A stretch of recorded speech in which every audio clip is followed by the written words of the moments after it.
Ranking Member Grijalva, you're recognized for your opening statement. Thank you. Thank you, Chairman Cole, Ranking Member McGovern, and members of the committee. Today's resolutions that could be the last items that go to the House floor before members return to their districts for the next 6 weeks. They could be those resolutions.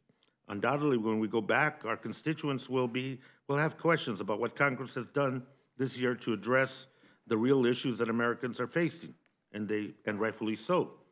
There will be many issues that come up, but as we find ourselves in one of the most unforgivable hot summers in our recorded history, I am certain that many will want to know, 1, what are we doing to slow down climate change? And 2, what are we doing to help communities that are already hurting from the impacts of climate change? Right now, the heat waves across the country, like the 25 consecutive 110-plus degree days in my home state of Arizona, are causing suffering and even death. Workers won't have adequate protections for heat exposure. Power grids are folding under the pressure.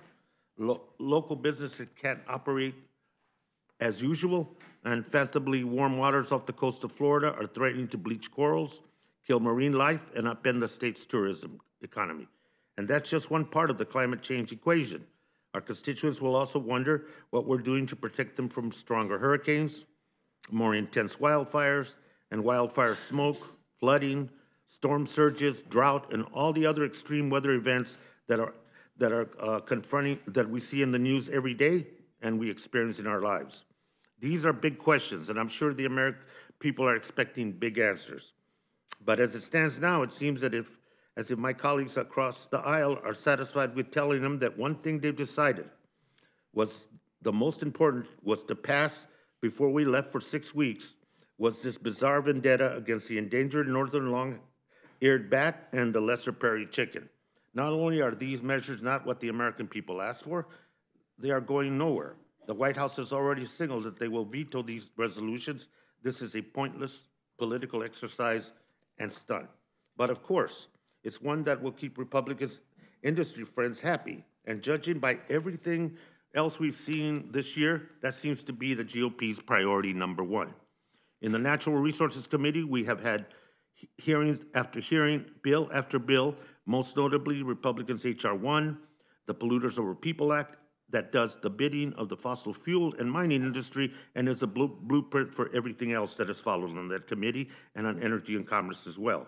Sometimes it's a giveaway of our public lands and oceans. Sometimes it's climate science denial. Sometimes it's a free pass for polluters to leave a mess and not clean it up.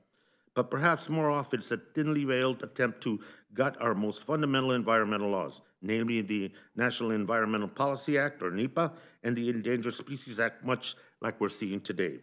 These attacks on our environmental protections are a shameless gift to the industry, a gift at any time, but doing it while we watch the greatest environmental crisis of our time hurt and even kill Americans all over the country, it's unforgivable.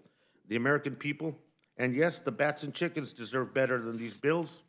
We're opposed, and we yield back.